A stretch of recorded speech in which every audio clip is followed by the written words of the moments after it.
qual a importância de manter as árvores na propriedade do bioma cerrado?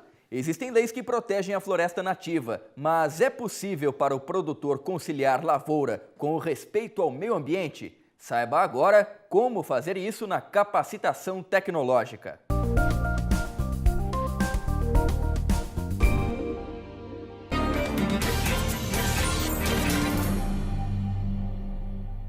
Olá, meu nome é Anete. Na aula de hoje nós vamos falar um pouco sobre a árvore na propriedade rural. As referências que existem sobre árvore na Lei 12.651. Então, o que é uma área de reserva legal, segundo a lei? É o artigo 3º também que define. É uma área localizada na propriedade rural ou posse com a função de assegurar o uso econômico de modo sustentável dos recursos naturais, além de auxiliar a conservação de processos ecológicos. Okay? Então, é importante que essa característica seja relatada ao produtor, que seja mostrada a importância dessa possibilidade de utilizar a reserva legal. Ela não é uma área perdida dentro da propriedade rural. Ela tem uma possibilidade e a gente vai ver que é grande de uso pelo produtor, mas, obviamente, sempre de modo sustentável. Esse manejo sustentável, então, o que ele pressupõe? Ele pressupõe que a gente consiga conciliar a produtividade, consiga conciliar a produção agropecuária e florestal com redução de impacto ambiental. Não é um uso indiscriminado, é um uso sustentável. O professor Luciano Montoya vai, na sua aula, também ver com cada um de vocês esses conceitos de sustentabilidade de maneira mais aprofundada. Nós vamos continuar com a Lei 12.651. Então, dentro das RLs também existe uma diferenciação entre propriedades até 4 módulos fiscais e propriedades com mais de 4 módulos fiscais. Então, primeiro a gente vai ver até 4 módulos fiscais. Então, propriedades até 4 módulos fiscais, na ARL, é livre a coleta, segundo o artigo 21, é livre a coleta de produtos florestais não madeireiros, frutos, cipós, folhas, flores, ou seja, ARLs que já estão estabelecidas. É livre a coleta desses produtos não madeireiros. E vocês veem que não tem asterisco no item, no artigo 21, ou seja, isso vale para todas as propriedades. O artigo 17 ressalta que é admitida a exploração econômica da ARL mediante manejo sustentável. Novamente a questão, é importante ressaltar que existe possibilidade de exploração econômica e ela vale tanto para a propriedade até 4 módulos como propriedades acima de 4 módulos fiscais. Ressaltando apenas como uma observação, para cômputo dessas ARLs, nessas propriedades, e agora sim, um dos artigos com asterisco, a gente vê que você pode tanto computar a PP para a ARL, quanto você pode computar para os pequenos, até 4 módulos, você pode computar frutíferas, ornamentais, industriais, compostas por exóticas cultivadas com nativas em sistemas agroflorestais. O artigo 67, que é exclusivo para propriedades até 4 módulos fiscais, diz que voltamos lá para as áreas consolidadas, que então áreas consolidadas, que é aquela data de corte, 22 de julho de 2008, as atividades estabelecidas, as atividades consolidadas nas ARLs nessa data, elas são consideradas permanentes, elas podem ficar, então, nessa situação e a ARL não precisa ser recomposta na sua totalidade. No entanto, é importante pensar que existe um outro benefício que é exclusivo dessas propriedades, que é instituir a cota de reserva ambiental para a ARL. Então, o produtor ele pode deixar, por exemplo, conforme a área consolidada, o produtor pode deixar uma área menor, por exemplo, no bioma Mata Atlântica, de 20%, mas se ele tiver uma área maior, ele pode tornar essa área maior de ARL como uma cota de reserva ambiental, e receber algum recurso financeiro para pessoas que precisam compensar a área de reserva legal. Então, existem os dois lados que devem ser pesados pelo produtor rural. E, finalmente, então, o artigo 66, a recomposição da ARL, que é um item bastante interessante, vale para todas as propriedades, ela pode ser feita por regeneração natural ou por plantio. E o plantio pode intercalar espécies nativas com espécies exóticas, essas não podem ultrapassar 50%, ou com frutíferas em sistema agroflorestal. E vejam lá, se optarem por recompor, terão direito à exploração econômica, ou seja, o produtor pode utilizar o recurso de plantar exóticas na ARL, por exemplo, para poder pagar um investimento. Ele planta alguma exótica e consegue, com esse recurso, ele consegue pagar o investimento que ele fez com mudas, com plantio, com a condução da floresta para a recomposição de ARL. É importante pensar também em frutíferas, né? Dependendo do bioma, dependendo da região do Brasil, a gente tem uma possibilidade muito grande de exploração de frutíferas, como, por exemplo, o cerrado. O cerrado tem uma vastidão muito grande de opções, né? Existe mercado para elas. Então, a ARL é um local para plantar frutíferas nativas. Fazendo uma diferenciação grande entre uma exploração comercial e não comercial, que é o que a lei faz, a gente vai ter lá no artigo 56 definindo manejo florestal, manejo sustentável não comercial, né, como uma possibilidade para aquelas propriedades até 4 módulos fiscais. Então, para a exploração florestal de lenha ou madeira serrada e consumo no próprio imóvel, o proprietário pode tirar até 2 metros cúbicos por hectare por ano, ou até 15% da biomassa da RL, ou 15 metros cúbicos por ano da propriedade, num manejo que seria não comercial, ou seja, ele não vai obter recurso financeiro, né?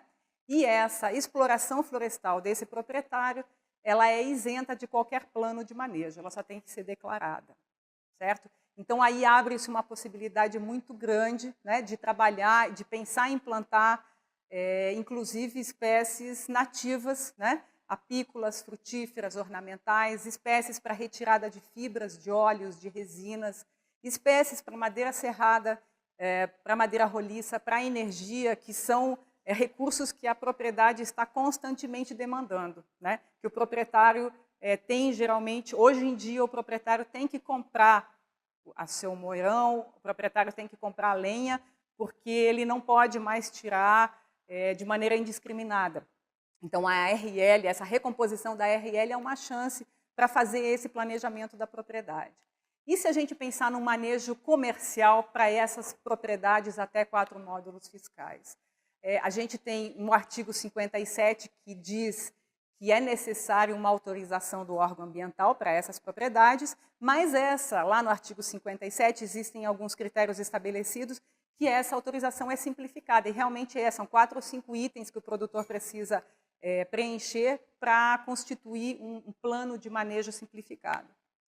Existem orientações no artigo 22 de como é que pode ser feito esse manejo, mas ele é muito amplo, né? O produtor, o proprietário dessas propriedades até 4 módulos fiscais tem uma amplidão muito grande de usos na ARL. Pode-se pensar em espécies das mais variadas, inclusive espécies para energia, para fibras, para óleos, né? Contanto que se faça um planejamento, contanto que se saiba dizer em que época, quanto vai plantar e quanto pretende tirar. E as propriedades com mais de 4 módulos fiscais para essa porção de ARL da propriedade? É semelhante, né? Essas propriedades, na verdade, não têm tantos benefícios, né? Por quê? Porque são propriedades maiores e compensam em área. Então, aquele artigo 21 vale também, né? É livre a coleta de produtos florestais não madeireiros, frutos, cipós, folhas, flores, né? O artigo 17, que destaca a possibilidade de exploração econômica, também vale para essas propriedades. O artigo 15, que admite o cômputo de APPs na porção de IRL para alcançar a porcentagem de ARL exigida. E o artigo 66, então, que pede a recomposição da ARL. E essa recomposição pode ser por regeneração natural ou plantio, pode ser intercalando espécies nativas e exóticas, né? Então, esse benefício das exóticas na ARL, essas propriedades também têm, né? Vai ter exóticas em APPs, mas para as outras propriedades, para as propriedades menores. As exóticas só podem ser colocadas nas grandes propriedades, na zona de ARL ou zonas de sistemas produtivos da propriedade. E o proprietário também terá a opção de exploração econômica. Se a gente fizer a divisão, então o que um grande proprietário pode pensar em manejo sustentável não comercial? Ele também seria um consumo eventual, o consumo dentro da própria propriedade, e ele tem um limite, então, de 20 metros cúbicos por ano para fazer esse manejo não comercial. Para fazer esse manejo, então, quer dizer, na verdade, cada propriedade tem uma demanda, mas a gente pode pensar em espécies apícolas, espécies, inclusive, para madeira serrada e roliça, contanto que respeite o limite de 20 metros cúbicos. E quando a gente fala em comercial de grandes propriedades, aí exige um plano de manejo. Por quê? Porque serão certamente áreas maiores. Então, é importante que se faça uma organização dessa exploração dos recursos naturais, né? Então, depende de autorização do órgão ambiental e tem que seguir as regras, não pode descaracterizar a cobertura vegetal, que já está estabelecida se for um manejo, né?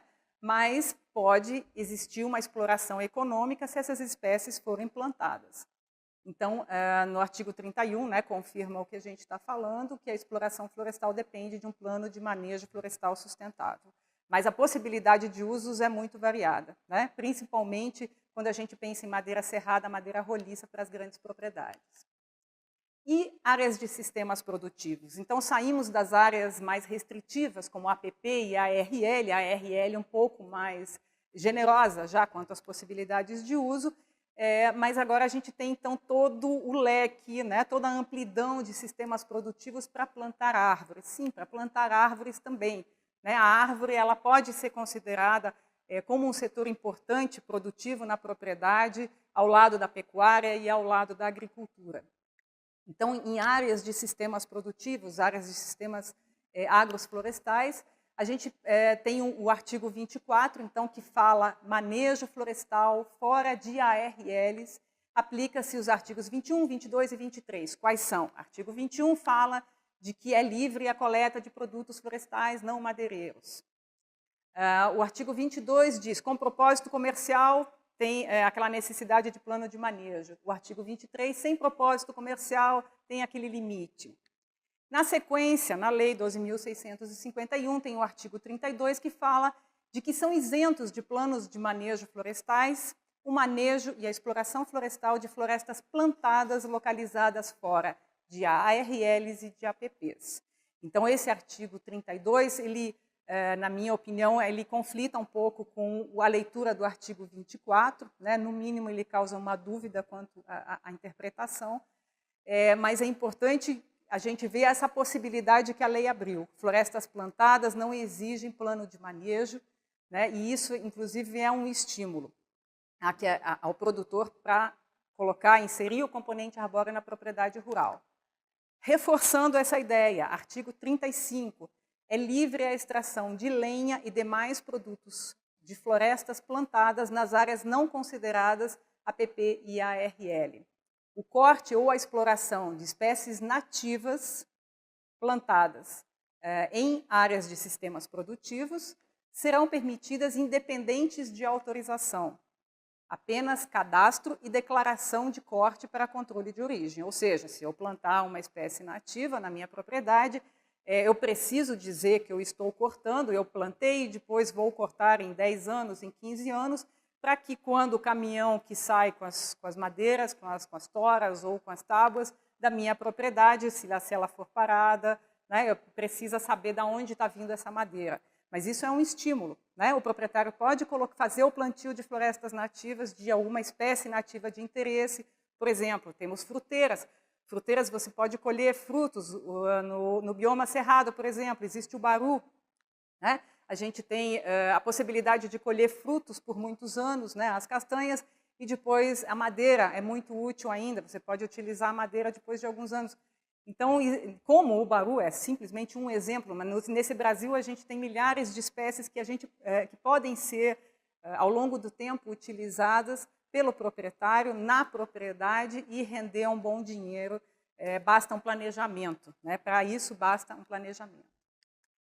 E, finalmente, então, o artigo 72, lá no final da lei, a silvicultura realizada em sistemas produtivos, em áreas de sistemas produtivos, é equiparada a uma atividade agrícola, né? Então, a gente tem uma possibilidade muito grande, né? Abre-se uma possibilidade para fazer o plantio de espécies nativas consorciadas com espécies exóticas, sempre mantendo a ideia de planos de manejo, a ideia de declarações de corte para o órgão ambiental.